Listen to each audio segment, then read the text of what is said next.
The deep ocean is a realm of perpetual twilight.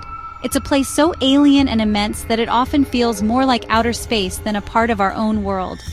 Down in these crushing, silent depths, creatures of unimaginable form drift through the darkness. Among the most mysterious of these are the chimeras, more commonly and thrillingly known as ghost sharks. They are not true sharks, but ancient cartilaginous relatives that branched off from the shark family tree nearly 400 million years ago. These are living fossils, relics from a time before the dinosaurs, a lineage stretching back into the deep history of our planet, a testament to survival in extreme environments. Their name alone evokes a sense of wonder. Ghost sharks, ethereal, spectral, gliding through inky blackness, large, luminous eyes catching bioluminescence. Phantoms of the abyss, rarely seen and shrouded in mystery, known for centuries only from occasional mangled specimens hauled up in fishing nets. Fleeting, accidental glimpses into a world we barely understood. Marine biologists piece together life stories from these rare fragments. Their allure is profound otherness, not the sleek predators of sunlit reefs. Older, stranger, far more secretive. Bodies soft and flabby, fins wing-like, many with a strange club-like appendage on their heads. Creatures of silence and shadow, their lives unfolding in a world without seasons, without sunlight, under pressures that would instantly crush a human. To study them is to confront the very limits of life on Earth, to appreciate the incredible diversity that flourishes in places once thought barren. Why do they captivate us? They represent the great unknown. Every new sighting, every piece of data, adds a brushstroke to a mostly blank portrait. They remind us our planet holds deeper, more wondrous secrets. To truly understand the ghost shark, we must first clarify what it is not. Despite its common name, it is not a shark. Chimeras belong to a distinct class of fish called holocephali, which means whole heads. Their upper jaw is fused to their skull, a key feature that separates them from sharks and from rays, whose jaws are more loosely attached. This ancient group diverged from the main shark lineage hundreds of millions of years ago, taking a different evolutionary path into the deep. They are the long-lost cousins of sharks, carrying a genetic legacy from a primeval ocean. Their bodies are a collection of strange and wonderful adaptations. Not sandpaper-like skin like sharks, but smooth, scaleless skin on chimeras, often with an iridescent silvery sheen, ghostly in appearance. They have large wing-like pectoral fins, and they fly through the water column, a propulsion more like a ray than a shark. Instead of replaceable pointed teeth, chimeras have 3 pairs of permanent grinding tooth plates, built to crush hard shells, mollusks, crabs, other deep-sea invertebrates. One of the most peculiar features found on many male chimeras is a retractable, club-like appendage on their forehead called a tentaculum.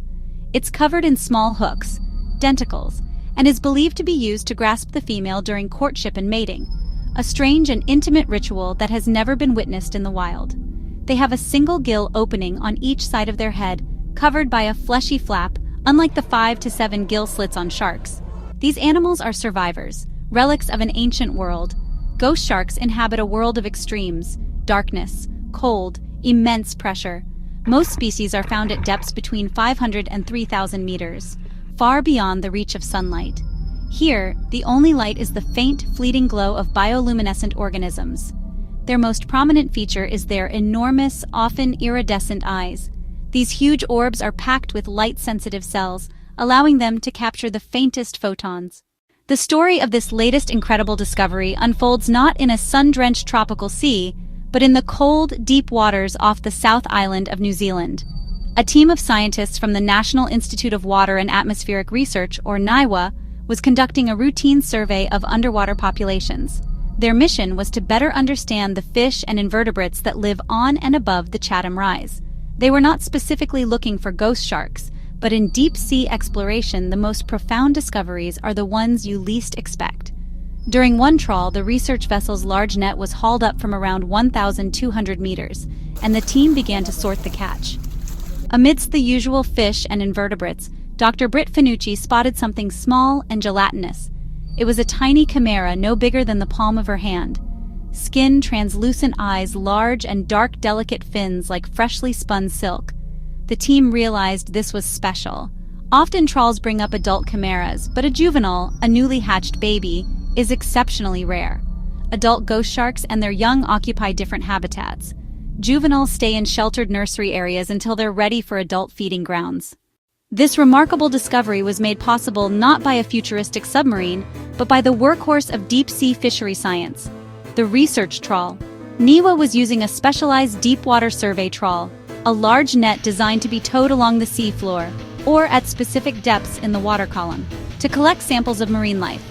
It might seem low-tech next to robotic submersibles, but it's incredibly effective for surveying seabed diversity and abundance.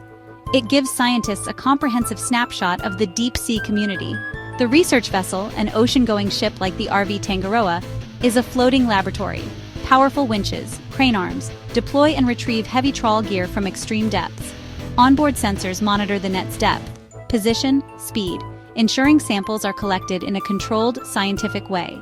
That precision builds a comparable map of life across surveys and locations. Once the net is back on deck, the process continues. Crew sort the catch on deck. Wet lab identification, measurement, and photography. For a baby ghost shark, immediate preservation is vital, placed in formalin or ethanol, preserving tissues for detailed anatomy and genetic sampling. A trawl brought this specimen to light, but studies increasingly use non-invasive tech. ROVs, tethered robotic submarines, high-definition cameras, lights, manipulator arms. The discovery of this tiny ghost shark was profoundly surprising because of its life stage. Finding a newly hatched or neonate chimera is an event of immense scientific rarity. While adult ghost sharks are occasionally caught, their young are almost never found. This is because adult and juvenile chimeras are thought to practice habitat segregation. Adults roam the wider, deeper slopes of the seafloor in search of food, but the vulnerable young are believed to inhabit different, more protected areas, possibly in specific nursery grounds that have, until now, remained completely hidden from science. This particular baby was found at a depth of 1.2 kilometers, a depth where mostly adult fish were expected. This immediately raises a critical question. Was this a fluke, or does it suggest that the nursery grounds for this species are located in much deeper water than previously assumed? Most known shark and ray nurseries are in shallower coastal waters where food is abundant and temperatures are warmer. The idea of a deep-sea nursery located in the cold, dark, and seemingly barren expanse of the abyssal plain challenges our fundamental understanding of the reproductive strategies of these ancient fish. Furthermore, the specimen itself provides an unprecedented look at chimera development. The baby ghost shark had a belly full of egg yolk, indicating it had very recently hatched. This yolk sac provides the hatchling with its first source of nourishment, a built-in lunchbox to sustain it as it learns to hunt for its own food. Observing this feature in a freshly hatched individual provides a direct measurement of the energy reserves a baby ghost shark starts its life with, a crucial piece of data for understanding early life survival. The physical differences between the juvenile and the adult are also striking. The coloration patterns, the relative size of the fins, and the body proportions can all change dramatically as the animal grows. Studying this tiny specimen allows scientists to document these changes for the first time for this particular species. It is like finding the first ever photograph of a historical figure as a baby. It provides a baseline, a starting point from which to understand the entire life story. This single, small fish has provided more information on the early life history of its species than decades of previous research. This discovery forces a major reconsideration where and how deep-sea creatures reproduce. The prevailing theory has been that they migrate to shallower, more productive waters to lay their eggs. For ghost sharks, this has always been a puzzle. Their egg cases are sometimes found in deep water, but the juveniles themselves were missing. This find strongly suggests that, for at least some species of ghost shark, the entire life cycle may play out in the deep sea. The nursery is not in some distant, shallower location. It is right there in the abyss. This has profound implications for our understanding of deep-sea ecology. A nursery ground is not just a place where babies are born, it is a critical habitat that must provide food and protection. The existence of a deep-sea nursery implies there are specific areas on the deep seafloor that offer a higher concentration of small prey suitable for a tiny, newly hatched predator. This discovery is the first real clue in the hunt for these vital, hidden ecosystems. While the discovery of a single baby ghost shark is a landmark event, its true significance lies in what it represents for the broader understanding of the deep ocean. The deep sea is the largest biome on Earth, yet it is also the least explored. We know more about the surface of the Moon and Mars than we do about the seafloor in our own planet's abyssal zones.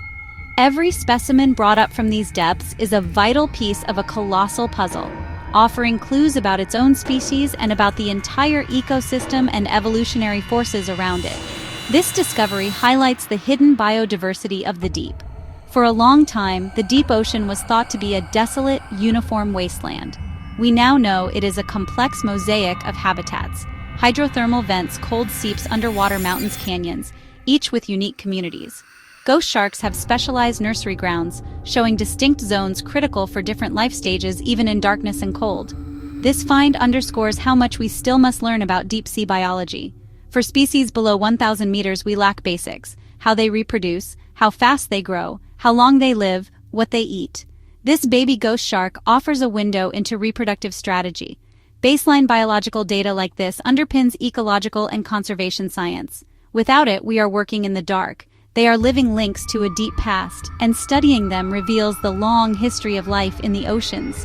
What other phantoms glide through the abyss? The baby ghost shark gave us a tantalizing glimpse, but the deep ocean keeps its mysteries close. The age of discovery is far from over.